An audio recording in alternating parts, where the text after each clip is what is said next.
Alors, donc la paracha de Zachor, elle se trouve donc à la fin de la paracha de Kitetse. Zachor, et Asher Asalecha Amalek Baderer. Donc on a une mitzvah de Zachor, de se souvenir, oui, de ce que nous a fait Amalek, donc ce peuple d'Amalek Baderer dans le chemin, Bet Setre Mitzrim, lorsque vous êtes sortis d'Égypte. Alors on va se souvenir de quoi? On a une mitzvah de se souvenir. Hmm. Alors c'est Rashi explique Zachor. Alors il faut se rappeler. Im shikarta bemida de mishkalot. Si tu as menti, tu as triché dans les poids et les mesures. Donc tu es un commerçant et tu triches dans les poids et mesures. Oui, dans les poids. Donc il fait croire que les poids, il mesure pas. Il mesure. Il y a des poids d'un kilo, il pèse 1,1 kg, etc. Ou les poids ou les mesures. Il mesure, il peut 1 mètre, c'est 90 cm, il vole un petit peu comme ça. Et vedoyek bigirou yaoyev. Hachem, il dit, sois inquiet. Inquiète-toi de la colère de l'ennemi. Chez les Mar, Mosne Mirma, donc des balances erronées. Toravat Hashem, c'est une abomination pour Hashem. Vectif, Batré, c'est marqué à la fin de ce verset. Bazadon, viendra Zadon, la personne qui est virulente, Mézit, c'est-à-dire quelqu'un qui faute volontairement, donc c'est Amalek. Yavokalon viendra la honte. Ça va? Donc, pourquoi on est. Rappelle-toi que pourquoi on est attaqué par Amalek, dit la Torah, tu sais pourquoi? Parce que tu es un voleur. Ça va? Rappelle-toi que le déséquilibre que tu organises dans ta vie, ouais, engendre une colère. Voilà. Mais moi j'aurais pensé que qu'est-ce que ça a à voir avec Amalek? Oui. Comme ça qu'il y avait des vases communicants. Que le manque de tov que tu crées, ça crée du mal. Et que finalement on est agressé par ce qu'on a créé. Amalek. On est responsable de ce qui est... Mais moi j'aurais pensé que bon, bah, sur le plan juridique, voilà, j'ai volé les gens, bon, bah, je vais passer au tribunal et tout. Ça s'arrange entre nous, ça va? Non, pas du tout, non. Que le fait d'avoir ce défaut, que dans ton cœur, ouais, la personne qui est en face de toi n'a de sens que l'argent qu'elle te rapporte, ça c'est un problème qui est relié avec Amalek. Alors, il faut comprendre le rapport, la logique qui existe entre les éléments, entre ce que tu fais, entre tes actes, et que ça engendre qu'une personne en particulier qui s'appelle Amalek vienne t'agresser. Ouais, beau. Donc tu dis Yavo, donc Bazadon, Yavo Kalon. Il va venir, Mézid, c'est Amalek, et on va voir la honte de sa vie. Zachor, rappelle-toi de ça. Ça va? Alors peut-être pour introduire l'idée, c'est important qu'on introduise. D'où vient Amalek? Ouais, d'où est né ce peuple? Très intéressant de comprendre. Ouais, d'où est venu ce peuple? Alors, la Gemara, il va dans Sanhedrin, la Gemara dit à la fin là-bas, elle dit qu'il y avait une femme qui s'appelait Timna. Timna, c'est une princesse qui voulait absolument se convertir au judaïsme. Donc elle était très virulente comme ça, très enflammée de vouloir se convertir au judaïsme. Et dit la Gemara qu'elle a été voir Abraham, Yitzhak et Yaakov, carrément. Donc elle a vécu toutes ces époques, et elle a voulu absolument aller se convertir au judaïsme. Et elle a été refusée. Comment elle a pu voir les trois... Elle a vécu longtemps, a priori. Ouais. Elle a été voir Abraham et Yaakov, et on l'a refusée. Bien qu'Abraham, il a fait des parler de Tchouva, Abraham, il a ramené les gens à la Torah, et il ne voulait pas d'elle. Donc ça veut dire que s'il ne voulait pas d'elle, a priori, c'est qu'il y avait un problème chez elle. Mais elle a dit, voilà, bon, bah, je ne peux pas rentrer par la branche Abraham, Sarah, Yaakov, je vais rentrer par la branche des enfants. Donc elle a été voir Esav, et elle a épousé son fils carrément, Eliphaz. Donc Yaakov, il avait un frère qui s'appelait Esav, elle a épousé l'enfant d'Esav, qui était Eliphaz. Et donc elle a épousé cet homme, et de cet homme, en fait, ils ont eu un enfant, et cet enfant, de là est né Amalek, le peuple d'Amalek. Mais alors, pourquoi cet enfant est né de ce couple? Parce que, qu'est-ce que fait Amalek? On va voir dans la paracha, il est virulent contre le clan Israël. C'est quelqu'un qui est né pour arriver pour créer de la violence. Mais alors, d'où vient cette violence? Alors, cette violence est cette inconscience. Parce qu'il va se battre contre le peuple d'Hachem, parce qu'il est inconscient. Il va se battre contre Hachem, c'est pas possible. Non, d'où vient cette inconscience et d'où vient cette virulence? Alors, cette femme, en vérité, elle a voulu se convertir au judaïsme, mais la Torah dit que pourquoi, finalement, ça a créé un peuple aussi virulent contre nous. Parce que là-bas, la Gemara dit que l'Oba el Rachaka, on n'aurait pas dû la repousser si violemment. On n'a pas mis la forme. Ça veut dire que cette femme, elle voulait se convertir sincèrement au judaïsme. Bon, elle n'avait pas, malheureusement, les qualités pour rentrer dans le pays d'Israël, mais on n'aurait pas dû lui refuser aussi violemment. Ouais? C'est-à-dire de la refouler des deux mains. De dire non, on ne veut pas de toi. Et dans cette frustration qui a été engendrée par le fait qu'on l'ait refusée, elle était très enthousiaste de rentrer. On l'a refroidi carrément en la refoulant. cette frustration a engendré une frustration. On verra qu'Amalek, il va vouloir nous refroidir aux yeux des peuples, comme on l'a refroidi aux yeux du peuple d'Israël. Donc il y a des vases communicants. Vous avez vu ce qui se passe? Ouais. Entre parenthèses, on se rend compte que toutes les choses qui sont liées entre soi et son prochain, ouais, lorsqu'elles sont mal exprimées ou mal comprises, ça crée toujours des choses dramatiques. Ouais. C'est comme de dire, voilà, j'ai mis la main dans le feu, je me suis brûlé, mais j'ai pas fait exprès. Est-ce que je dis, j'ai pas fait exprès, je me suis brûlé. Est-ce que de pas faire exprès, ça nous empêche de nous brûler? Non. Donc il dit, c'est pas de ma faute, on a fait une erreur. Ouais, mais ça brûle. D'ailleurs, oui, c'est un peu pareil. C'est-à-dire que le fait qu'on ait engendré une frustration très puissante chez la personne, il y a forcément l'expression de la vengeance, de la haine qui va s'engendrer. Automatiquement, c'est automatique. Tu dis, mais je n'ai pas fait exprès, c'est pas de ma faute. Ça brûle. C'est comme ça. Maintenant, le fait d'engendrer de la frustration, c'est brûlant. Ça veut dire que ça crée des choses dramatiques. Il y a plusieurs exemples dans la Torah, mais c'est un des exemples. La Gemara dans Sota, elle dit là-bas que la femme, sa femme, le Yetzer Hara et les enfants, on les repousse avec la main gauche. Ça veut dire que quand on a un reproche à faire, on fait avec sa main faible. La main gauche est censée être la main faible. Donc quand on a quelque chose à dire qui est désobligeant pour la personne qui l'entend, on le dit avec la main faible. Mais on récupère avec la main droite, la main forte, le chesed, la main droite. On récupère, on dit, voilà, je te dis ça, mais sache que je suis avec toi, mais j'ai des choses à te dire. Si je dis, écoute, va, dégage, voilà, va-t'en, je refoule. D'accord? Repousser des deux mains, ça crée forcément des frustrations qui sont des fois pas réparables, pas rattrapables. Mais quand on explique aux gens, on prend des gants, on fait attention de dire, parce que par amour pour la personne, par empathie pour la personne, on dit, écoute, je ne sais pas comment je vais te dire ça, mais j'ai quelque chose à te dire, quoi, hein? Et je dis, voilà, d'accord, on s'arrange. Mais quand c'est mal perçu, ou quand c'est exprimé de façon violente, la personne, elle ne va jamais entendre et accepter. C'est comme ça. Donc, les enfants, la femme et le Yetzer Hara, on ne repousse pas directement des deux mains. Il n'y a pas un combat direct en refoulant la personne des deux mains. C'est-à-dire qu'en fait que je te retranchais quelque part, je te marginalise quelque part. Parce que la honte que ça entraîne, oui, le fait d'avoir été refoulé, ça entraîne une honte évidente, et cette honte, elle entraîne de la haine. Automatique. Personne dira, il a été jeté, il dira, elle avait raison, ou il avait raison, et il m'a jeté, il avait raison. Ça n'existe pas. Ça va? Parce qu'il n'a pas tenu compte de ma personne. Il ne m'a pas considéré. Et l'inconsidération qu'on fait des autres, c'est dramatique. Pourquoi, vous savez pourquoi c'est comme ça? Pourquoi on est sensible au fait de nous respecter? Parce qu'on a une neshama. C'est tout simple. Vous avez une neshama, vous valez quelque chose. Maintenant, le fait qu'on vous a mis dehors, c'est ne pas reconnaître que vous avez une neshama. Je vous ai dit ça en simplifié, hein. Bien sûr que c'est pas perçu comme ça dans la tête, mais le fait qu'on soit gêné, frustré, embarrassé par ce qui se passe et on est manqué de considération, la considération c'est votre neshama. L'inconsidération c'est comme si vous n'existiez pas. On vous a ignoré. Tu dis, comment tu m'ignores? Mais comment tu oses faire? Cette frustration, elle est née du fait que vous avez une neshama en vous. Les animaux, vous pouvez traiter une sale vache dans les prés de sale vache, elle ne va pas se frustrer. Mais si un type rentre dans sa cuisine, il dit à sa femme, tu es une sale vache, c'est vous, ça change. Bon. Pourquoi c'est comme ça? Parce qu'une vache, elle n'a pas de neshama, mais une femme, elle a une neshama. Ça va? Donc, autant qu'un homme, il a une neshama. Donc, il faut faire attention de garder un respect. Je sais que la personne, elle contient une valeur, et je n'ai pas le droit de la refouler complètement. Est-ce que ça peut entrer dans l'histoire et dramatique? Parce que vous voyez, on a eu Amalek à cause de ça. Voilà. On a eu Amalek, c'est-à-dire qu'il y a un peuple qui nous agresse en permanence et qui est né, et que tant qu'il sera là, il y aura toujours ce problème, qui a duré jusqu'à aujourd'hui. C'est-à-dire que la frustration qu'a vécue cette femme était tellement énorme, que c'est resté jusqu'à maintenant. Amalek. Il y a un moyen de réparer. Alors justement, c'est ça, on va essayer d'expliquer. D'accord? Et on peut juger la personne bien qui nous a pas considéré en disant elle n'a peut-être pas fait exprès, Oui, ou elle a pas de ça. raison. Oui, c'est sûr que si vous avez des circonstances atténuantes, ben ça vous soulage. Mais quand c'est pas justifiable, ni justifié par la personne, elle vous a carrément ignoré, c'est très vexant. Et ben cette vexation, elle entraîne des choses. Voilà. Autant que... Alors, ça c'est le côté Timna, le côté féminin de ce couple. Le côté masculin, Eliphaz, qui était Eliphaz? Eliphaz est le fils d'Esav. Maintenant, c'est marqué dans la Torah que lorsque Yaakov il a rencontré sa femme pour la première fois, il a pleuré. Et une des explications que donne Rashi, il a voulu lui offrir quelque chose et il n'a pas pu. Pourquoi? Il n'a plus d'argent.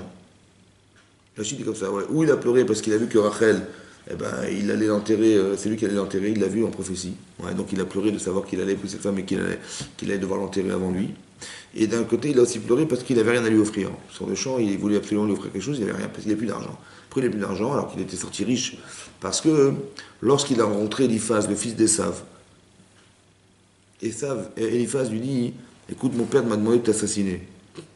Il dit, si tu vois mon frère, qui est mon oncle, et tu le vois, tu le tues.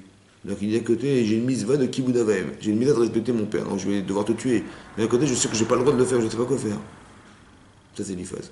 Il dit, bah, c'est simple, écoute, tu vas pas pouvoir me tuer, donc c'est sûr, donc qu'est-ce que tu vas faire? Tu vas dépouille-moi, prends-moi tout mon argent, et Ani Khashif Kemet. Quelqu'un qui n'a pas de moyens, il est un peu mort, quelque part. Il n'a pas les moyens de se payer quoi que ce soit. Il y a quelque chose qui meurt en lui. Alors, tu vas me tuer, entre guillemets, en me dépouillant, ça va? Et d'un côté, tu ne m'auras pas tué, physiquement, mais tu m'auras dépouillé, et on va dire que spirituellement, je n'aurai pas les moyens de pouvoir faire quoi que ce soit avec, parce que j'ai plus d'argent, et c'est de cette manière comme ça, tu... Bien sûr qu'on n'a pas de mise-va d'écouter ses parents si c'est pour faire des avérotes. Donc il a un déséquilibre, ce monsieur-là. D'accord? Eliphaz, il dit, d'un côté, je ne sais pas quoi faire. Voilà. C'est un homme indécis. Que d'un côté, mon père m'a dit de te tuer, Kibboud Avaim, d'un côté, je sais que tuer, c'est interdit. Je ne sais pas quoi faire. C'est quelqu'un qui ne sait pas choisir, qui ne sait pas décider. Alors il dit, écoute, c'est pas grave, on va s'arranger. La réponse est idiote parce que la question est idiote. Il a dit, dépouille-moi. Ça ne va rien dire. Non, mais c'est-à-dire que c'est quelqu'un qui ne sait pas décider, c'est ça qu'il faut comprendre. Il est conscient que c'est grave, mais inconscient que ça n'a pas de commune mesure avec la mise-va de respecter son père. Vous avez compris ça? Ça rejoint. Donc quelqu'un d'inconscient qui a épousé une femme qui a une grande frustration intérieure d'avoir été refusé par le clan d'Israël va engendrer Amalek. Que la condition des deux éléments présents sont la répercussion d'un enfant pareil. Un enfant qui va vouloir refroidir en permanence le clan d'Israël aux yeux des peuples, il ne sait pas lui. Mais parce que sa mère, elle a été frustrée un jour de ne pas pouvoir rentrer dans le clan d'Israël et par refus. Alors tu vas refuser, tu vois ce que je vais te faire. Ça va? Et d'un côté, pas conscient qu'il va faire la guerre contre Dieu. Parce que faire la guerre contre Israël, c'est faire la guerre contre le Dieu d'Israël qui est Hachem. Il ne se rend pas compte, il est inconscient de ça. Vous comprenez ou pas? Cette symbolique-là que je vous explique, c'est l'explication que vous pouvez donner d'être rattrapé par des gens inconscients autant que nous sommes inconscients. Quelqu'un qui vole les autres. Il dit, Zachor, rappelle-toi de ce que tu as fait à Amalek dans le chemin. Et Rachid dit, rappelle-toi que quoi? Que si tu voles les gens, tu exploites les autres. Oui, tu changes les mesures. Soi-disant, tu mesures 1m90 cm, tu mesures, tu triches. Ouais. Ou les poids, tu les tronques. Tu fais soi-disant, il y a 1 kilo, en fait, il y a 1 kg 100, il y a qu'un kilo, en fait. Tu trompes les gens. Donc tu fais payer plus cher des choses qui ne valent pas ce prix. Qu'est-ce qui va se passer? Soit recherche, ça soupçonne un jour que l'ennemi va t'attaquer. Pourquoi? Parce que qu'est-ce que tu fais quand tu exploites les gens, finalement? Tu es conscient de l'argent que tu récupères des gens, mais inconscient de la frustration et de l'importance que représente ce que tu fais aux yeux des autres. Tu dépouilles des gens, finalement. C'est-à-dire que tu exploites l'existence. L'autre, c'est un chéquier, une carte bleue, c'est voilà, rien d'autre. Mais il y a une vie derrière. Il a besoin de cet argent, il a besoin de vivre avec. Il y a une partie consciente, c'est ce que me rapporte la personne, et l'inconscience, c'est ce que j'engendre chez la personne. Vous avez compris? C'est ça le vol. Et j'aurais dû avoir honte de faire ça. Pourquoi? Parce que ça représente quelque chose pour lui. Mais moi, comment je vais pouvoir, me permettre de lui prendre ce qui lui appartient? J'ai pas le droit. Mais parce que par désir d'avoir plus, alors je me suis permis d'être immoral. Mais l'immoralité est une inconscience. Il y a une forte conscience de l'intérêt que ça me rapporte de lui prendre son argent, et l'inconscience, qu'est-ce que ça engendre? Et vous avez compris ça? Je vais être attaqué par des gens qui ressemblent à ce que je suis. Zachor, rappelle-toi que ce qui t'arrive est la réponse à ce que tu es. Parce que si tu es agressé par des gens inconscients, c'est que tu as dû faire des choses qui sont en rapport avec ce que tu vis. Zachor, rappelle-toi de ce principe. Que ce qui m'arrive est proportionnel à ce que je suis. En vérité, c'est réparateur de ce que je suis. Ça va? D'arriver à comprendre que ce qui vous arrive est à l'égal de ce que vous êtes. Vous avez manqué de conscience et vous avez agi de façon volontaire, alors vous êtes attaqué par des gens qui sont à la fois conscients et pareil. Vous avez compris pourquoi? Après, on va essayer de comprendre. Voilà, ça marche comme ça. Zachor, rappelle-toi de ce principe. Des vases communicants. D'accord? Maintenant, écoutez-moi bien. On continue? Asher karecha baderer. Asher karecha baderer. Alors, Rachid donne 3 explications. Qu'est-ce que ça veut dire karecha baderer? Alors, Lachon Mikré. Premier enseignement que karecha, Il t'a rencontré par hasard. Mikré en hébreu, c'est le hasard. Tu t'y attendais pas, il est arrivé par hasard. Qu'est-ce que c'est que le hasard? Il n'y a pas de hasard maintenant. Hein? Il n'y a pas de hasard. Alors, il y a du hasard. Mais c'est quoi le hasard? C'est Hachem qui fait. Donc, il y a du hasard? Bah non. Il y a du hasard ou pas? Non. Dites oui. Non, il n'y a pas. Dites oui. Quoi, oui, oui, il y a du hasard. Il y a du non hasard, mais ce hasard, c'est qui? C'est Hachem. Mais il y a du hasard ou pas? Oui. Ben oui, il y a du hasard. Par exemple, comment s'appelle l'appel de Purim? Comment elle s'appelle la Purim? Purim. Oui. Au nom de quoi? Pourquoi Purim, ça veut dire quoi Purim? Purim, Al-Shem à Pour. Purim, il y a marqué dans la Megillah Esther, comme vous le lisez, à la fin de la Megillah. On a appelé finalement cette fête Purim, au nom du Pour. Le Pour, c'est le tirage au sort. Tirage au sort, ouais. Qu'est-ce qu'il a fait Aman? Un jour, il a tiré au sort deux numéros, 12 et 13. 12, c'est les mois. Il a tiré le sort au mois de Nissan. 12 mois plus tard, on est au mois de Hadar. Il a tiré au 13. Le 13 Hadar, 13 Hadar. on va détruire le clan Israël, Chas Shalom. Au sort de date. On a appelé la fête de Purim au nom du tirage au sort. Qu'est-ce que ça a à voir avec les Purim? Comment vous auriez pu appeler la fête de Purim, vous? Miracle. C'est un miracle. Yes. Voilà. Mais il y a eu un détail dans la Megillah, c'est qu'un jour il a tiré au sort. Et c'est comme ça qu'on va appeler cette fête, un bon, parce qu'un jour il a tiré au sort. Normalement, le nom de la fête, c'est la représentation de la fête, c'est la définition. Tu dis Pessah, parce que Pessah, Hachem il a sauté au-dessus des mains, il nous a épargné. Ou Pessah, la bouche qui raconte. Kippour, Kapara, c'est l'expression des fautes, etc. Vous comprenez? La fête représente et est définie par le nom qu'on lui donne. Mais Purim, c'est un détail, le tirage au sort. Le sort est un détail. Il a tiré au sort. C'est le détail du récit de la sortie de récit de Purim. C'est vrai, c'est un détail, quoi. Autant que Purim est un pluriel. On dit Purim, Hachem à Pour. Purim est un pluriel. Le pluriel de Pour. Il a tiré au sort. Il y a eu combien de tirages au sort? 2. Non, c'est un tirage au Un sort. tirage au Il a fait sort. un tirage, il y a 12-13, mais c'est un tirage. Pour, c'est un tirage. Mais il a tiré au sort une date. Et ben, il fallait un mois, il fallait un jour. Ok, donc c'est le tirage. Mais pourquoi nous on l'appelle Purim au pluriel? C'est pourquoi? Parce qu'il y a deux lectures du hasard.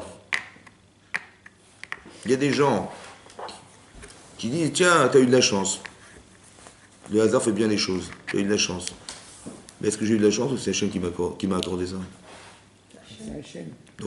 Donc, vous savez, nous on pense, lui il se croit qu'il a dit, voilà, il y a un mazal. Des fois ça va, des fois ça va pas. Il y a des aléas dans la vie. Ça va? Et ben des fois ça va, des fois ça va moins bien. Voilà, tout est aléatoire. Donc il y a, indépendamment de ta volonté, il y a du hasard. Ça va? Et ce hasard, ben, il n'est pas contrôlable. Ça fait partie du mazal. Du mazal, voilà, c'est comme ça. Ça va? Nous, est-ce que nous on tire au sort dans la vie? En général, on demande à une personne de choisir. Il n'y a pas de tirage au sort. Ça va? Ou tu choisis ça, ou tu choisis ça. Après, eh ben, comment dire, ta liberté de choix permet de déterminer ton déterminisme, et autant que ta vie, elle est déterminée par tes choix.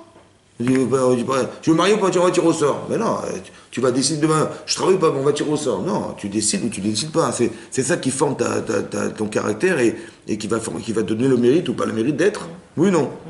Mais est-ce qu'on choisit des fois? Est-ce que les moments de la famille, on ne choisit pas? Ou on tire au sort?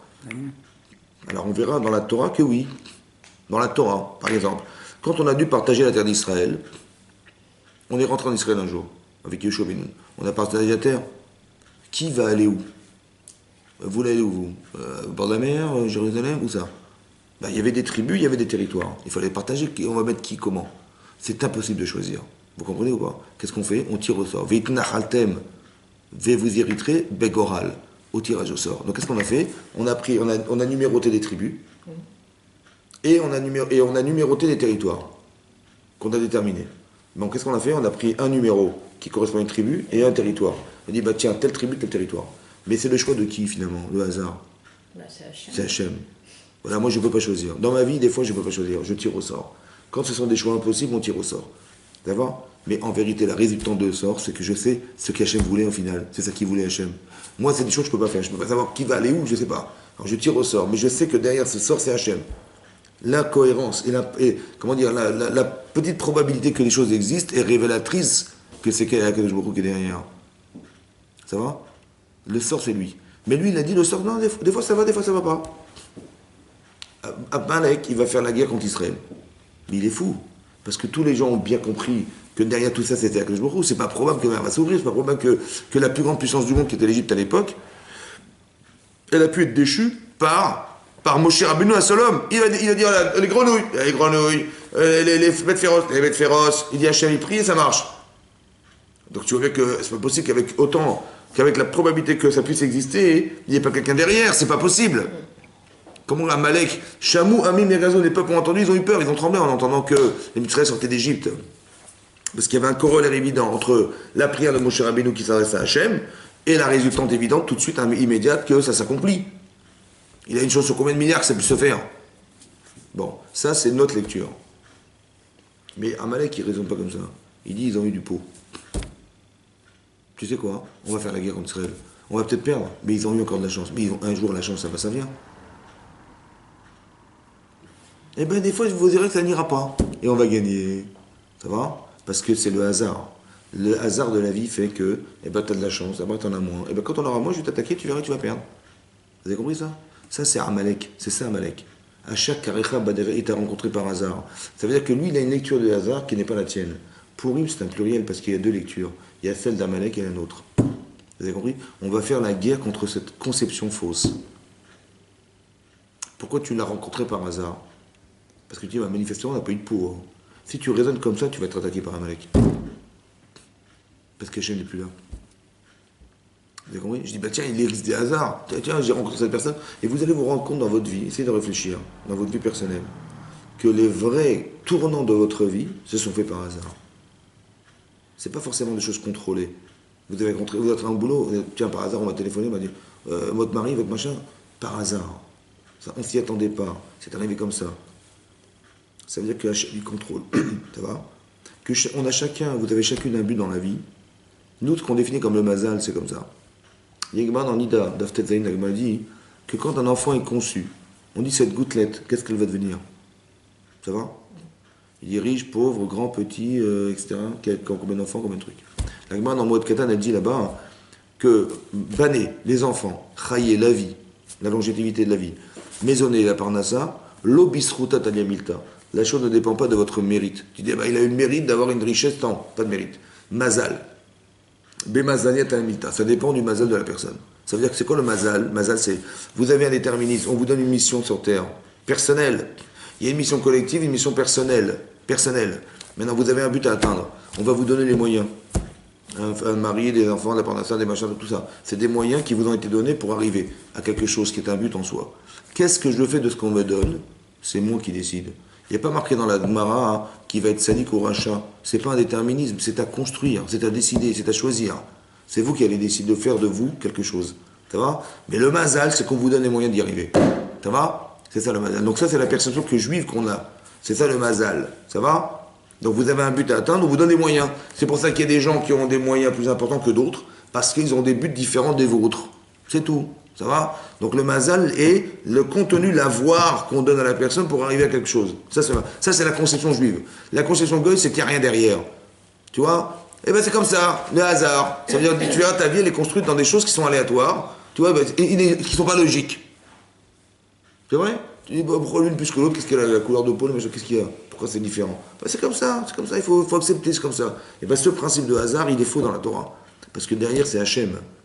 C'est Hachem qui a dit, je ne peux pas haïr la personne, être jalouse de la personne, ça n'a aucun sens, c'est ridicule, parce que ça fait... Tu dis, mais pourquoi elle et pas moi? Pourquoi je suis tombé dans cette case-là où je veux... Vous avez compris? Mais essaie d'accepter ce que tu es. Hachem, il a dit, c'est comme ça, c'est bien pour toi. Je dis, mais moi, j'aurais préféré être une autre, j'aurais préféré être un autre, j'aurais préféré autre chose. Je dis, mais c'est dommage que tu te refuses à être ce que tu es, parce qu'on attend de toi quelque chose. Vous comprenez, tu vois? Mais si tu as l'impression que c'est rabaissant, c'est diminuant, mais non, on t'a demandé d'être ce que tu dois être. Par exemple, voilà, j'ai une montre. Ça va? Bon. À quoi ça sert une montre? Et quel est l'élément le plus important de cette montre? Voilà, j'ai la montre. L'heure. Mais quelle aiguille? L'aiguille, la trotteuse, la grande, la petite, laquelle? Hein? La petite aiguille. Donc la petite aiguille. Parce que si j'ai que la petite aiguille, moi je sais quelle heure il est. À une heure près, je sais à peu près quelle heure il est. Bon. La vitre, ça sert à quelque chose ou pas? C'est important la vitre? Mais non. Non. Le brillant? Non plus. Mais non. Pour avoir l'heure, ce qui est important, c'est l'aiguille. Et pour la vendre? On fait l'apparence. Ouais, ok, la couleur. Donc c'est quoi qui est important? il manque un petit boulon un demi-millimètre. C'est important ou pas? Pour la vendre, bah oui. Elle marche pas. Ça marche pas. Mais moi, je suis le petit boulon de millimètre. Je dis, mais moi, j'aurais préféré de la petite aiguille. Je dis, mais t'as pas compris. Si tu n'es pas ce que tu es, la montre ne marchera jamais. Le but, c'est que tu fais partie d'un système. Tu acceptes ce que tu es ou pas? Si tu refuses, tu dis, mais moi, j'aurais préféré. C'est dommage parce qu'elle ne marchera pas la montre. Vous comprenez ce que je veux dire? Chacun, il doit accepter ce qu'il est. Parce que derrière, Hachem existe. S'il n'existait pas, on aurait des raisons d'être jaloux. Pourquoi plus que moi? Je veux même l'éliminer parce qu'il me fait de l'ombre. Il prend ma place, j'aurais pu être à sa place. Donc je vais lui piquer sa place. Mais ça, c'est vrai si il n'y a pas de réflexion dans le hasard. Mais si le hasard était pensé, il n'y a pas de raison de se rebeller. J'ai la émouna que ça a été pensé. Donc le hasard est une réflexion. Vous comprenez ça? Tu vas rencontrer Amalek par hasard. Ça veut dire que tu vas comprendre que derrière, c'est Hachem qui est derrière. Ça va? Et donc tu vas faire tes chouvas parce que ce qui t'arrive est grave. Pas dire, ah bah tiens, je vais lui faire la guerre, je vais le combattre, comme ça je vais éliminer mon problème. Mais ce problème-là, il est là, il est récurrent parce que tu ne l'as pas solutionné dedans. Ce que tu es, en vérité, et se retrouve à l'extérieur. Tu dis, bah voilà, je vais éliminer l'extérieur. Comme si que le problème c'était dehors. Mais non. Demain, tu vas éliminer la personne, mais demain, ça va revenir parce que tu ne l'as pas solutionné. Le problème, il est intérieur, il est dans toi. Donc solutionner intérieurement. Donc la guerre contre Amalek, c'est une manière de se solutionner soi. Vous comprenez ou pas? Maintenant, comment je sais que j'ai un problème? Parce que dehors, ça va se voir. Et je vais tomber sur des gens qui ont les mêmes paramètres que moi. Mais moi, je ne les vois pas. Moi, je pense que c'est normal que la vie, elle se passe comme ça. Mais non, tu verras que tu vas être embêté par des gens qui vont être exactement comme toi. Par exemple, un exemple très simple. Caïn va tuer Evel par la paracha. Oui? Vous savez ce qu'il a dit à Hachem? Il a dit, puisque les sangs de ton frère ont été avalés par la terre, alors la terre sera maudite. Ouais? Que ni elle ne produira pour toi, ni tu trouveras d'espace où t'installer sur la terre. Est-ce que ça vous paraît logique? La terre, elle avale du sang. Alors tu ne trouveras pas de place, elle ne produira rien pour toi. Qu'est-ce que ça a à voir avec la choucroute? Parce que la terre, elle a avalé du sang, ça ne veut rien dire. Parce qu'il a fait un péché. Voilà, il a fait un péché, voilà. Donc, mais qu'est-ce que ça a à voir? Parce que la terre, elle a avalé le sang de ton frère. Parce qu'il a fait un péché, il a tué son frère. C'est grave, c'est ça qui est grave. Alors tu n'as rien à faire sur terre, je comprends. Mais pourquoi la Torah, elle précise que le sang a été avalé par la terre? Vous avez compris ou pas? Alors j'ai compris comme ça. Vous savez ce qu'il a voulu dire Hachem? Que quand tu fais des bêtises, tu verras que la réalité, elle va s'opposer à toi. Exactement comme toi. Parce que tu as amené un sacrifice à Dieu. Et ton frère, il a amené un sacrifice à Dieu. Mais pire que ça, celui qui a inventé les sacrifices, qui a compris, qui a innové, le génie, il vient de Caïn. C'est lui qui a monté. C'est lui qui a trouvé l'idée qu'il fallait amener un sacrifice à Hachem. Et mon frère, il a pompé sur moi. Et Hachem, il a créé le corban de mon frère et pas moi. Ouais, je te blême. Ouais. Bon. Manifestement, il pompe. Et deux, Hachem ne reconnaît pas que c'était moi. Il va vouloir éliminer son frère. Par frustration de ne pas avoir été compris par Hachem autant qu'il a été agréé par Hachem. Ça va? Maintenant, qu'est-ce qui se passe? Hachem, il dit, par frustration, tu tues ton frère. Ok. C'est ce qui va se passer. Est-ce que la terre, elle boit du sang? Est-ce que quand tu vas arroser tes plantes, tu prends du sang et tu arroses tes plantes, toi? Non. Bon, bah tu vois, la terre, elle s'est vexée. Elle m'a dit, bah, je suis pas contente. Et bah, je te laisserai pas d'endroit et je produirai rien pour toi. Tu vois, par vexation, elle a réagi comme tu réagis. Tu vois, là, tu en es victime. Tu sais ce que ça veut dire, la vexation? Ton frère, il a été vexé de ton problème. Parce qu'il est mort. Mais toi aussi, tu vas quelque part, en vérité, être victime de ce que tu crées. Parce que la terre, elle n'est pas contente.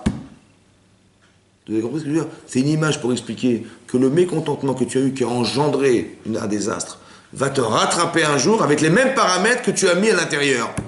Que la terre, elle va se vexer, qu'elle a avalé du sang. Elle dit, ah tiens, il m'a fait avaler du sang, j'aurais préféré de l'eau. Ouais, et ben maintenant, il ne trouvera pas d'espace là où je me trouve et je ne produirai rien pour lui. Je suis vexé. Tu vois, de ne pas pouvoir manger, ça te dérange? De ne pas avoir d'espace où t'installer, ça te dérange? Ça te dérange? Ben, c'est le produit de ce que tu as créé chez l'autre. Et ben, c'est exactement ce que tu as vécu toi-même.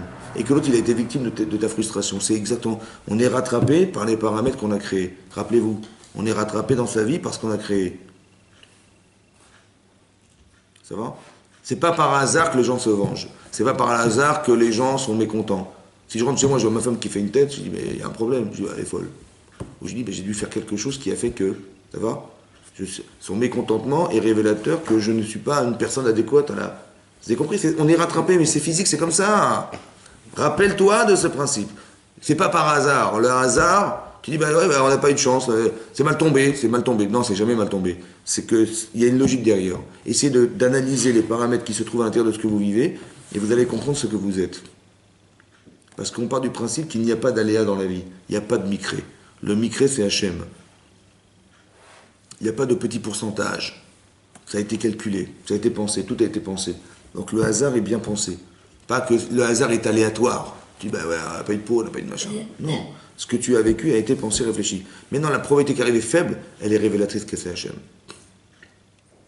Par exemple, le soleil se lève à l'est, il se couche à l'est. Ça fait combien de temps que ça dure?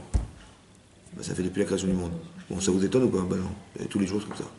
Et si un jour, il fait l'inverse, oh, il se passe. Tu vois, comme par hasard, ça fait des millions des milliers d'années que la Terre existe, et aujourd'hui, c'était différent. Vous avez vu, on a eu... Bah, Béliard, c'est qui a fait ça? Bah, le hasard, c'est Hachem, vous avez compris? Donc, quand c'est normal, on ne voit pas la présence d'Hachem, bien qu'elle est présente, hein, la présence. Mais on ne s'en rend pas compte, on n'est pas conscient. Mais c'est dans l'improbabilité qu'on se rend compte. Que il vous arrive un truc incroyable, improbable, Mina Shamaim. Il m'est arrivé ça, Mina Shamaim. Oui, pourquoi? Parce que c'était pas probable. C'est là le Mina Shamaim. Vous avez compris, le hasard qui est improbable est révélateur de la présence divine. Le micré, c'est votre émouna et vous qui le lisez comme ça. Mais Amalek, il ne lit pas comme ça. Ça va? C'est ça qu'il faut faire la guerre contre ça. À chaque arecha, il t'a rencontré, Rashi explique, pas micré par hasard. C'est ça tout pourrim, vous avez compris? Navaracher la shon keri vetuma. Micré, kara, ça va être shon keri. Ouais? D'accord? C'est des pertes nocturnes, des pertes. Shayam et tam'am bemishkav zachor. On dit que le problème d'Amalek, c'est qu'il est homosexuel. Mishkav zachor. Ça veut dire quand il a fait la guerre, il a attrapé les hommes. À chaque arecha, c'est une allusion pour expliquer keri. Ça veut dire qu'il est homosexuel, ouais, et qu'il va avoir des relations avec des hommes. Ça, c'est le problème d'Amalek. Lachon corps, ou alors une troisième explication, corps, le froid. Ouais, c'est quoi Karecha? Il t'a refroidi. Soit il t'a rencontré par hasard, soit Kéri, il t'a attrapé en tant qu'homosexuel, ouais, soit corps, il t'a refroidi. En vérité, tu étais chaud aux yeux des peuples parce que tous les peuples idolâtres avaient peur de toi. Il y avait de la hirat shamaim dans le monde. C'est-à-dire que quand Hachem a sorti les Israël d'Égypte, autant qu'il a ouvert la mer Rouge et il leur donné la Torah, les gens ont eu peur parce qu'il y a eu une révélation extraordinaire dans le monde qui n'a jamais été semblable jusqu'à aujourd'hui. Ça a créé de la hirat Hachem. On avait la crainte d'Hachem dans le monde. Qu'est-ce qu'il a voulu faire Amalek? Il a voulu casser ce principe, refroidir cette chaleur qui était la tienne aux yeux des peuples.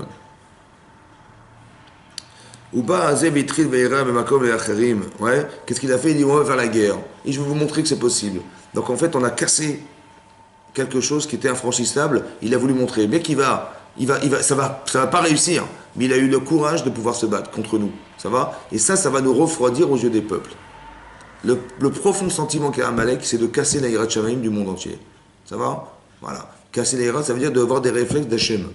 Ça, il veut casser absolument. Donc le principe de hasard, qui est aléatoire, de faire la guerre en disant mais non, il y a une guerre philosophique que les peuples ont compris que c'était Hachem, donc ils ont eu peur, ils ont fait un lien, lui dit il n'y a personne derrière. Ça va? Vous allez voir que des fois ça va pas. Et bien là, vous allez voir, on va se battre. On va peut-être perdre, je ne sais pas, mais c'est parce qu'ils ont de la chance. Mais des fois, on va un jour gagner, vous allez voir. Donc cette bataille, en fait, elle est philosophique, ouais, au départ, oui, d'expliquer que derrière tout ce qui arrive, il n'y a personne. Il va vouloir nous refroidir aux yeux des peuples. Nous, on a fait un lien logique entre la ouverture de la mer Rouge et Akadosh Baruch Hu. Tu pries Hachem, la mer s'ouvre. Ben, c'est Hachem. Je dis, mais non, il n'y a personne. Tu as eu de la chance, c'est le hasard. Vous avez compris, Chazal, il pense comme ça, lui. Donc il va vouloir nous refroidir aux yeux des peuples et d'expliquer, de changer la façon de voir. De renier Hachem d'une manière violente pour arriver à casser ce principe. C'est ça, Amalek.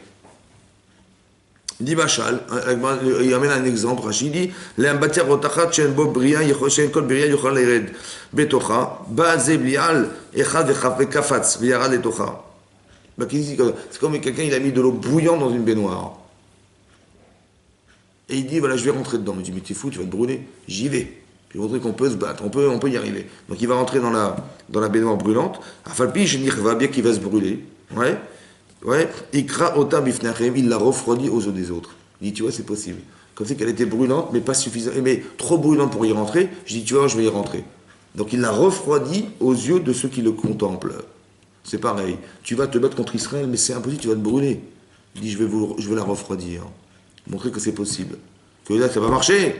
Et ben, à force de rentrer dans là, vous allez voir, on va pouvoir y rentrer un jour. Ça va? Que l'entêtement d'Amalek, c'est de refroidir la chaleur qui avait été organisée par Hachem aux yeux des peuples. Ouais, la virulence, comment dire, la hirat Shamim qui était évidente, qui était palpable. Il dit, je veux casser ce principe. Ça, c'est Amalek. Donc il y a 3 éléments essentiels qu'il faut retenir. Premier enseignement, c'est qu'il t'a rencontré par hasard. La traduction du hasard dans sa vie. La Shon Keri, ça veut dire qu'il est homosexuel. Troisième chose, c'est qu'il veut absolument te refroidir aux yeux des peuples. Bon, c'est quoi le vecteur commun entre les 3 éléments que j'ai cités là? Le vecteur commun qui les rattache. Il y a un seul élément qui rattache tout ça. Hein? Il y a le hasard, ouais. Il y a l'homosexualité et le refroidissement. Ça va? Ben, je pense que le point commun, c'est comme ça. C'est d'annihiler Hachem. Écoutez-moi. Quand je te dis il y a le hasard et il n'y a pas Hachem derrière, donc j'ai éliminé Hachem. L'homosexualité, c'est une forme d'égoïsme. Vous comprenez ou pas? Parce que la femme qui attend, elle peut rêver, il n'y aura pas de mari. Et l'enfant qui doit naître un jour, il peut rêver, il n'y aura jamais de papa. Ça va? Donc il y a une forme d'égoïsme qui fait que je peux profiter d'une situation de vie qui m'amène à une jouissance personnelle sans avoir des conséquences pour la personne qui la vit. Ça va? Donc il y a une forme d'égoïsme dans l'homosexualité, autant qu'il y a une forme d'égoïsme dans le fait de vouloir se dire, je vais refroidir, ouais, voilà, tu m'as frustré, tu vois ce que je vais te faire, ça va? Mais et Dieu alors, et tout, on s'affiche, ça va? Le problème c'est qu'on est dans un système d'autosuffisance. Est-ce que vous comprenez ce principe? Ça rejoint 3 phénomènes incroyables, c'est de renier Akadosh Baruch Hu. Quelqu'un qui est égoïste, il va un jour renier Hachem. C'est comme ça. Par désir d'indépendance. Ça existe, ça? C'est les descendants de lui? C'est Amalek, ouais. Et ça existe des gens comme ça? Ouais. C'est-à-dire que les gens vous diront, les gens qui sont athées, pourquoi ils sont athées? Parce que ils veulent ne jamais dépendre d'autre chose que d'eux-mêmes. Le vrai problème, c'est qu'on ne veut pas dépendre d'autre chose que de soi-même. Je veux décider seul, j'ai pas envie de dépendre de qui que ce soit. Ce désir d'indépendance, ouais, fait que le type il devient athée. L'homosexualité, c'est de pouvoir jouer dans une relation sans avoir les implications derrière. Il n'y aura pas d'enfant, il n'y a pas de femme, il n'y a pas de machin, il n'y a pas d'implication. Ça va? Eh ben, le problème, c'est qu'il y a une forme d'égoïsme. D'accord? Qui est relative au fait de cette pensée, de cette relation existentielle. Autant que quelqu'un qui va refroidir. Ça veut dire que tout le monde pense que Dieu existe, et moi je vais vous montrer que non. C'est ça la force d'Amalek, c'est ça sa puissance. C'est vous refroidir ce principe, casser le principe, mais par égoïsme, parce que les idéaux, c'est lui qui les détient, il va refroidir aux yeux de tous. Il est seul au monde, il va vouloir, comme si il n'y avait rien autour de lui. Un peu comme Eliphaz, il dit je ne sais pas quoi faire. Mon père il dit ça, moi je ne sais pas quoi faire. Et d'un côté, cette inconscience est relative à un déséquilibre intérieur. De ne pas choisir, c'est d'être en faiblesse. De ne pas pouvoir être... cette femme, elle n'est pas séduisante, a priori, au clan d'Israël, parce qu'elle n'arrive pas à démontrer qu'elle peut rentrer en Israël. Elle ne sait pas séduire les gens. Alors on l'a refoulée, mais on l'a mal fait, malheureusement. On l'a repoussée des 2 mains. Cette frustration qu'on a créée, ça nous a engendré un truc pareil. Mais ça veut dire quelque part qu'elle n'a pas su être démonstratrice de ce qu'elle voulait faire. Elle voulait rentrer en Israël, il faut des midot, il faut de la il faut des émouna, il faut tout ça. Il lui a manqué quelque chose. Alors Hachem, Abraham, Yitzhak et Jacob vont refuser. On dit non, tu ne peux pas rentrer parce que tu es plus...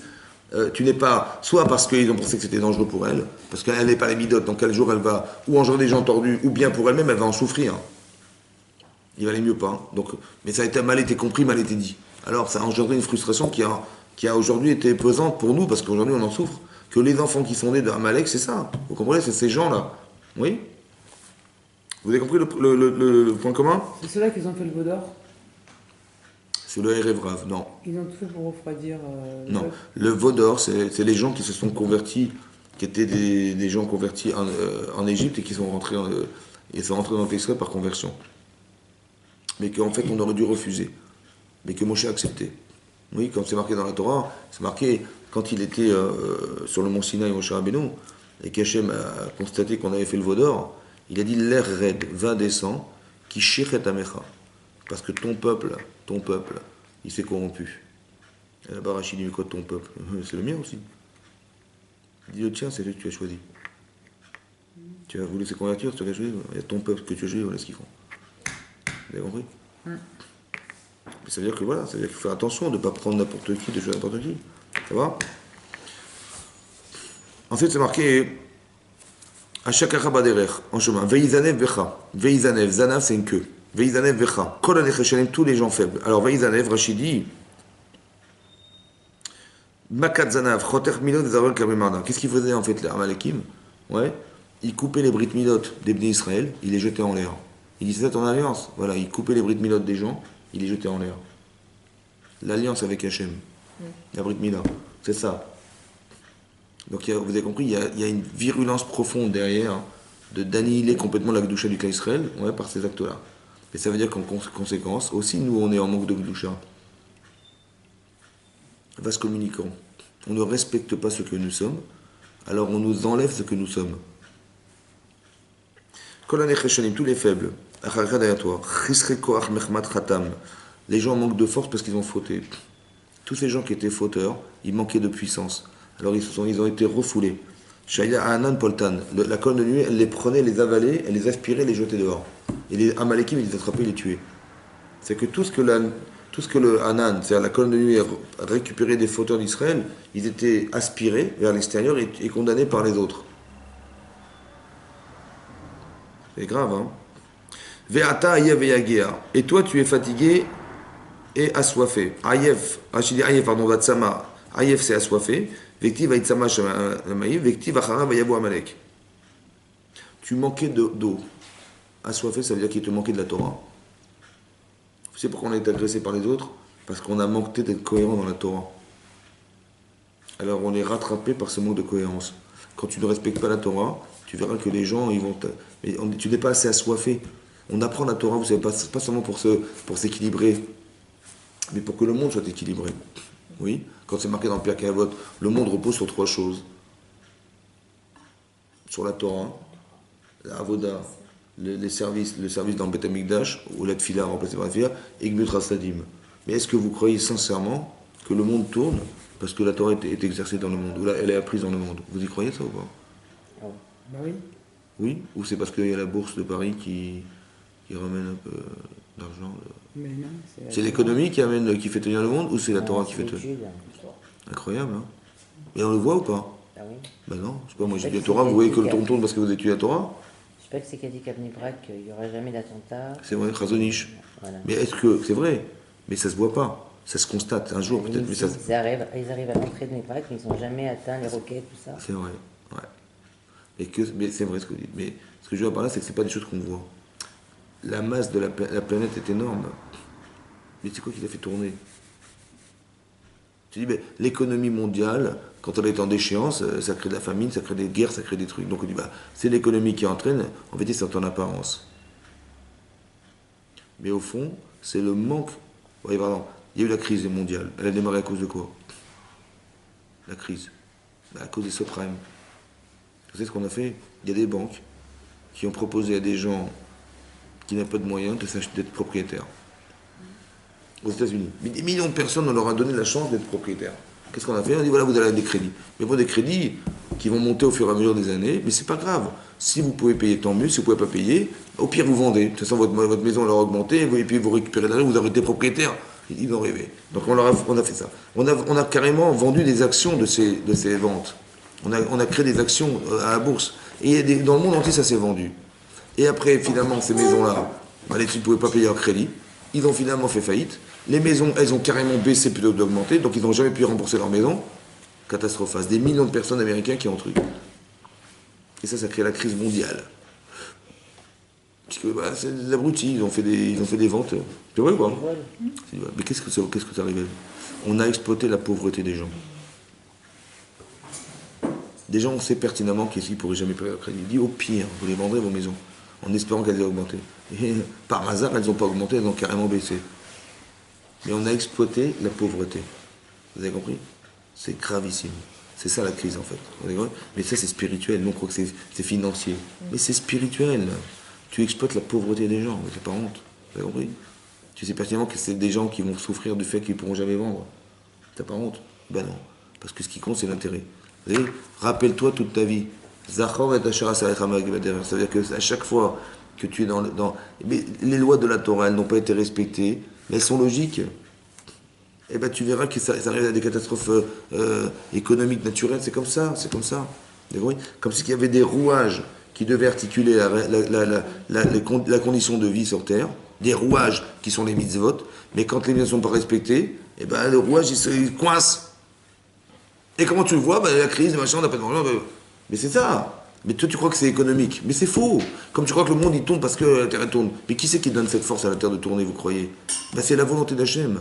Mais la volonté d'Hachem, elle est conditionnée par l'étude de la Torah et par l'accomplissement des mitzvot. C'est conditionné par ça. Vous savez ce que c'est que la masse de la Terre? Vous savez ce que c'est la masse de la Terre? À combien elle tourne la Terre? Quelle vitesse? Très vite, c'est bien, je crois. Tu sais pas? Très vite. Mais combien? À 40 km/h, 50? Combien? 60? Je sais pas, vous voulez tourner, vous? On ne voit pas, On mais... ne sait pas du tout. Mais à combien on tourne à quelle vitesse? Vous avez vu ce que c'est que la masse de l'océan? Cette masse d'eau? Ouais. Il en faut des forces pour tourner tout ça, non? Bon, ça tourne à quelle vitesse alors? C'est simple. Vous divisez la périphérie de la Terre, elle fait un tour en 24 heures. Donc, mais la périphérie de la Terre, c'est 45 000 km. 45 000 divisé par 24. C'est la vitesse à l'heure du mouvement de la Terre. 45 000 divisé par 24, ça fait 1875 km/h. 1875 km/h. Un avion, ça vole à 900 km/h. C'est 2 fois la vitesse d'un avion. On tourne à 2 fois la vitesse d'un avion. Est-ce que vous le sentez? Voilà. Mais c'est une puissance. 1875 km/h de puissance. Quand tu creuses, tu vois, mais c'est pas possible. Mais qui c'est qui pousse tout ça? Il y a une volonté derrière, c'est Hachem. Mais cette volonté, elle est conditionnée. C'est Hachem qui. Si on mérite de continuer, ça continue. Mais si on ne mérite pas de continuer, c'est pas parce qu'il n'est pas content, hein, parce qu'à quoi ça sert? Vous avez compris? Belo Yere Elohim. Il y a marqué que Amalek, il n'est pas Yere Elohim. Son vrai problème d'Amalek, c'est qu'il ne craint pas Dieu. D'accord? Il y a Be'aniach Hashem Elokecha Lecha. Quand Hashem te laissera, Lecha, Mikol Oivecha de tous tes ennemis, c'est-à-dire qu'il t'épargnera de faire la guerre contre tes ennemis. Misavi qui sont autour de toi, reste autour d'Israël.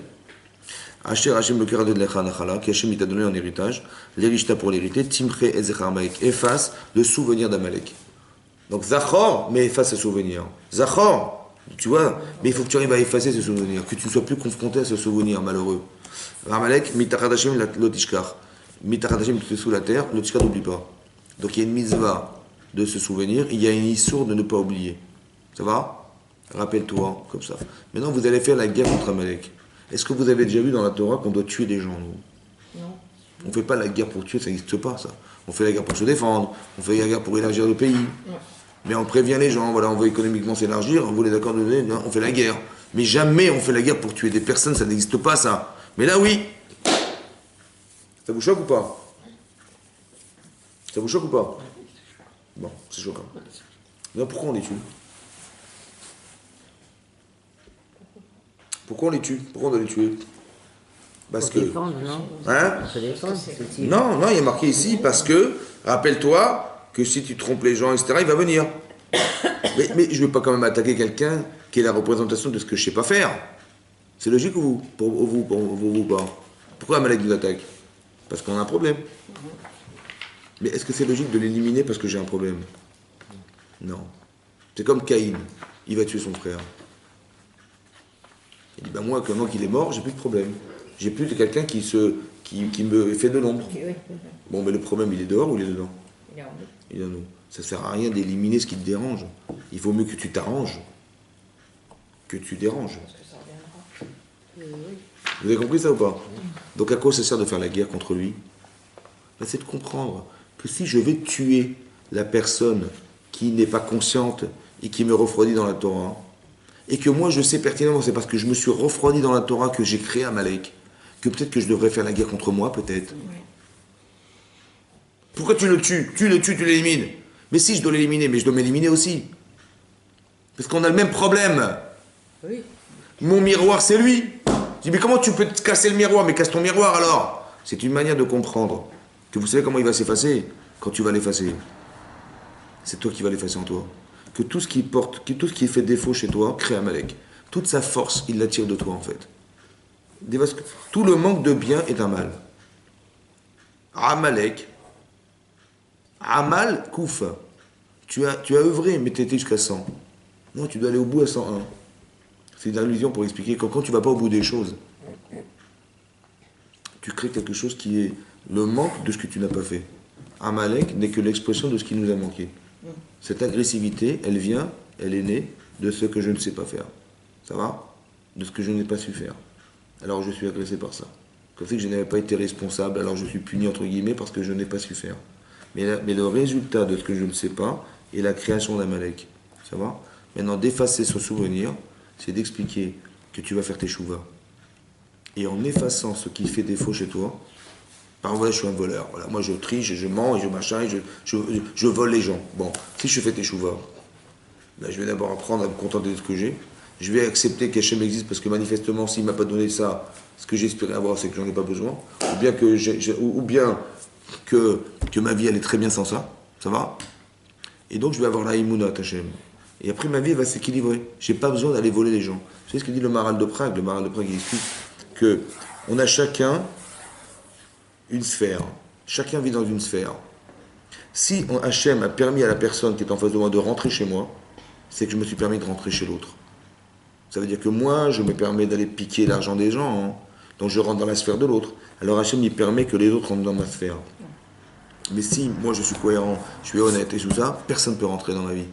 Personne ne peut m'agresser parce que l'agressivité vient d'une frustration. Quand vous avez des gens qui vous engueulent dans la vie, c'est que vous avez créé quelque chose, bien entendu, qui fait que ça s'est passé comme ça. C'est pas gratuit, ça n'existe pas, ça.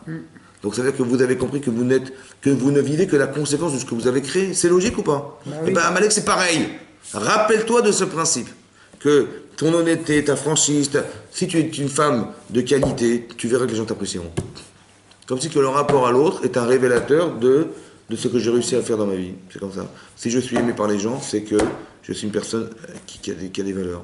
Et si les gens ne m'apprécient pas, ou m'échappent, par exemple, je fais du lachonara, voilà, je vais raconter du mal de madame.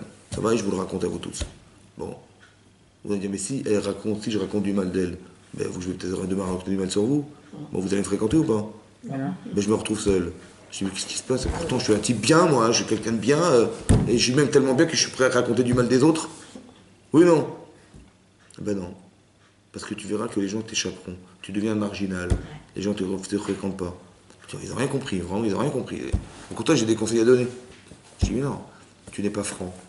Tu es malhonnête. Parce que si tu étais franc, tu aurais été voir la personne, tu aurais dit, écoute, j'ai quelque chose à te dire. C'est dur d'aller voir les gens. C'est dur de les convaincre. C'est dur de les changer. Mais tu aurais développé ta personnalité. Tu aurais été une personne beaucoup plus avenante, avec plus d'empathie. Ce que tu ne sais pas faire quand tu fais du lachonara. Comme si que Dieu, il avait créé cette personne pour que tu parles du mal d'elle. Vous avez compris ou pas? Mais c'est faux. Mais le fait de marginaliser les autres, et ben Hachem me dit, ben, tu vas te retrouver seul. Je dis, mais c'est logique.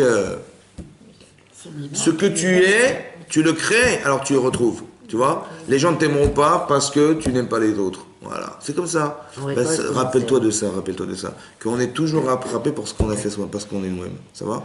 Toujours rappelle-toi de ça. Et ça, c'est le principe d'Amalek. Faire la guerre contre Amalek, c'est faire la guerre contre ses principes. Il faut effacer ce souvenir. Quand vous faites tes chouvas, vous effacez quelque chose de vous. Qui fait que dorénavant, ça n'est plus possible. Mais pour effacer, il faut une gomme. Pour effacer le faux, il faut être conscient que c'est faux. Mais comment on peut avoir conscience? Comment on peut être éclairé au point de comprendre que ce que j'ai été est faux? Par exemple, quelqu'un qui est un voleur. Oui? Bon. Il croit que il va étudier la Torah, il va se rendre compte que Hachem existe, ouais, que Hachem il donne la part à qui de droit, que l'autre il a ses droits et machin, que la différence existe parce qu'elle est nécessaire, parce que tout n'est pas linéaire dans la vie. Ouais, tout n'est pas linéaire. Moi je croyais que tout était linéaire, on était tous égaux, non on n'est pas tous égaux. On est égaux en droit mais pas égaux en mazal, on va dire comme ça. Chacun a un rôle à jouer qui est différent et en fonction du rôle différent, les matériaux sont différents. Voilà. Pour faire du bâtiment, il faut du verre, il faut du fer, il faut des lampes, il faut du métal, il faut tout ça. Je dis, mais moi j'aurais préféré être le métal que d'être la poudre du sable pour constituer le ciment. Je dis, oui, mais s'il n'y a pas de sable, il n'y a pas de maison. Hein. Les photos.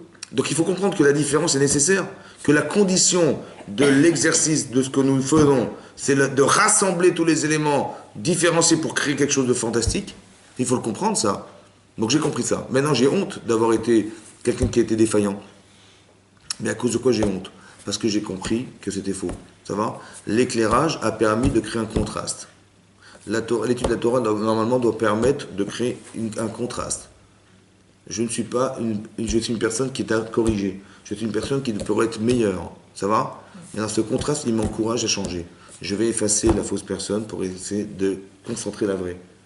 Zachor, rappelle-toi, et n'oublie pas ça. Efface le souvenir d'Amalek. Ça veut dire efface tout ce qui va appeler chez toi quelque chose qui va rappeler ta défaillance. Ça va? Que tout ce que vous faites, en fait, est en vous. Ce n'est que la conséquence de ce que vous êtes. Si c'est une femme dynamique, joyeuse, etc., vous allez créer de la joie autour de vous. Si c'est l'inverse, ça va créer l'inverse. C'est comme ça. Je dis, ce que je crée, c'est ce que je suis. C'est comme ça. Donc il faut que j'efface quelque chose qui amène à une défaillance. Évidemment, c'est comme ça. Rappelle-toi, efface. Enlève tout ça. Mais ça, c'est possible que si on est clairvoyante, si on a cette conscience. Il y a des gens qui ne sont pas dérangés. Ils disent, c'est comme ça. Et qui se débrouillent. Comme des couples, il est effroyable avec sa femme. Il dit, écoute, je suis comme ça. Elle m'a épousé, elle épouse le mari qu'elle a choisi, c'était terminé. Bon, elle va souffrir toute sa vie. Hein. Mais je dis, mais efface cet homme. Tu veux bien que ça s'engendre des malheurs. Elle est malheureuse. Alors, si elle est malheureuse, efface cet homme et construis un autre homme qui, en référence à ton épouse, la rendra heureuse. Efface, hein. Plutôt que de dire, parce que par flemmardise, monsieur, il ne veut pas changer, tu vois. Des fois, l'homme, il n'efface pas, la femme, elle s'adapte. Mais c'est malheureux, parce qu'elle souffre. Parce qu'en vérité, elle s'adapte de quoi? Voilà.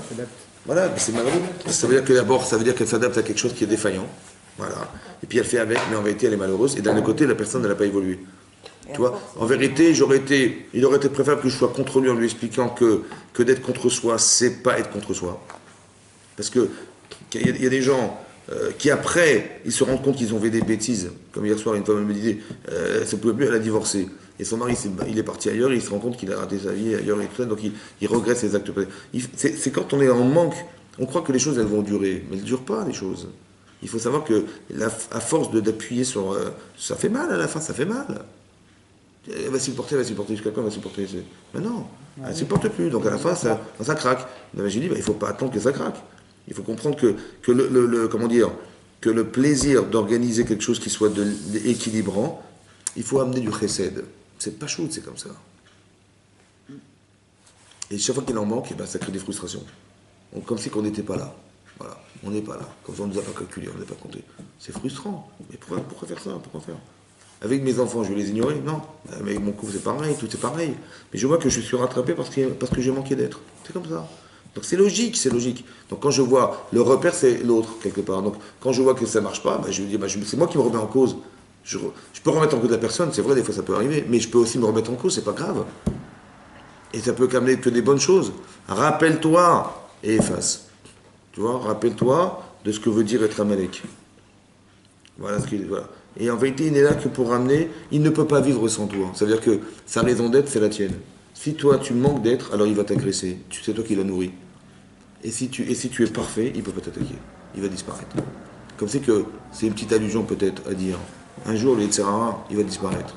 C'est vrai ou pas? C'est marqué dans la Gemara. Mais comment il va disparaître? Parce qu'on l'a fait disparaître. Ça veut dire qu'il ne peut plus se nourrir chez vous. Il n'y a plus de Yetzer, ça veut dire qu'il n'y a plus quelque chose qui est tentant. Mais Hachem a créé le Yetzirah. Ouais, parce que le Yetzirah, moi, est un révélateur de ma défaillance. Ça va? Oui. J'ai des choses qui ne sont pas réglées. Comment je le sais? Parce que j'ai du Yetzirah.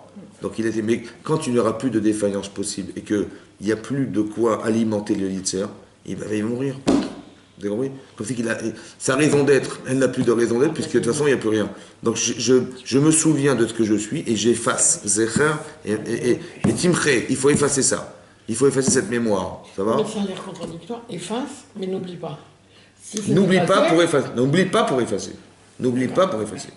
Mais Voilà. c'est dans l'autre ordre. N'oublie pas et tu effaceras. C'est ça. Zecher et Timche Zecher avec. Timche Zecher. Efface le souvenir. Souviens-toi. Attendez, moi, ce que je me souviens, c'est que j'étais un voleur, je me souviens que j'étais pas très honnête, je me souviens de tout ça. Maintenant que je m'en souviens, alors j'ai une mission d'effacer cette personne. Et Quand vous après, faites les n'oublie pas. quand vous faites les chouvas, qu'est-ce que vous dites? Qu'est-ce que vous dites? Je regrette d'avoir fait. Mais celle qui regrette, c'est la même qui a fait. Alors ça veut dire quoi? Mais des fois, tu as peur qu'ils reviennent, alors il faut penser. Parce que Je regrette d'avoir fait cet N'oublie avéra. pas, parce que- Je regrette d'avoir fait cet avéra. Mais celle qui regrette et celle qui a fait, c'est la même. Oui, c'est vrai. Mais comment on peut parler de la même? Celle qui regrette, elle est amère. Ça revient encore. Mais celle qui a fait, elle n'était pas amère. Ça veut dire qu'est-ce qui se passe entre temps? Eh bien, tu as changé. Ça revient encore. Tu as changé. Maintenant que tu as changé, tu regrettes d'avoir été la première. Et bien, cette personne-là, tu l'effaces. Vous avez compris? Dorénavant, c'est fini. Et même quand on me rappelle ça, ça me dérange. Parce que je l'ai effacé dans ma mémoire. Je suis devenu quelqu'un d'autre. C'est le principe de se rappeler pour effacer. Regret. Et c'est que comme ça qu'on évolue. Ça va? Quand on a conscience de ses erreurs, eh ben on ne veut plus se retrouver dans la première personne. On veut être la deuxième. On dit Mais bien ça, qu'on c'est- ne recommencerait pas. Comment? On dit bien on ne recommencera pas. C'est ça que ça veut dire. Ça veut dire que je ne veux plus retomber. Et si je recommence, c'est que j'ai pas assez effacé la C'est pas personne. assez. Parce qu'elle revient. Elle retape à ma porte. Et c'est qu'elle n'est pas partie. Ah oui. Donc il faut que j'arrive à des convictions. Mais la conviction, bah, c'est l'étude, c'est la sensibilité, c'est les émotions que vous allez créer. Comme c'est que émotionnellement je suis attiré par, émotionnellement, il faut que j'arrive à créer d'autres émotions pour refouler cette émotion. Vous avez compris? Tu dis, c'était sympa les grillades à Deauville, Shabbat. Ça sentait bon, c'était sympa, et on a bien rigolé. Je dis, mais t'es bien le Shabbat, pas de problème. Donc j'ai des émotions Shabbat que je ne veux pas perdre. Ben, je dis, je laisse tomber cette émotion pour celle-là. Donc j'efface en fait, vous avez compris? Après je lui dis, ah, vous vous rappelez comment c'était sympa? Je dis, attends, j'ai honte, tu me rappelles des choses que j'ai pas envie d'entendre. Mais quand j'ai honte, c'est que je suis construite. Vous avez honte, vous êtes construite. C'est pas honte, vous n'êtes pas construite. Il n'y a pas d'émotion. Vous avez compris? Les personnes n'ont pas honte de ce qu'elles sont, alors elles n'ont pas d'émotion. Donc c'est-à-dire que ça peut s'entendre. Ça ne me dérange pas. Ça peut s'entendre. Non, il faut avoir honte. C'est-à-dire qu'il faut ressentir que ça ne se fait pas, c'est honteux. Mais quand vous arrivez au sentiment, c'est que vous arrivez à quelque chose de profond. C'est pour ça que la honte est un révélateur. Si j'ai pas honte, c'est que c'est pas tout à fait effacé. On peut s'entendre comme ça, j'ai choisi ça, mais bon, mais c'est léger en fait, parce que je n'ai pas honte. Il faut que j'arrive à rougir. C'est-à-dire que j'arrive à ce que profondément ça se ressente. Et ça, c'est un révélateur profond d'un changement radical. Je l'ai effacé au point d'en rougir. Je ne me reconnais plus dans la personne X, je suis Y. Maintenant, quand tu me rappelles que j'étais X, ça me dérange. Donc j'ai honte de ça, ne me rappelle pas, ça me dérange. Donc c'est-à-dire que j'ai vraiment effacé, c'est là que je le sais. Il n'y a plus. Le Yitzhara ne peut pas me dire demain, vas-y, recommence, c'est pas possible. Parce que quand je recommence, j'ai rougi. Donc je ne peux pas recommencer.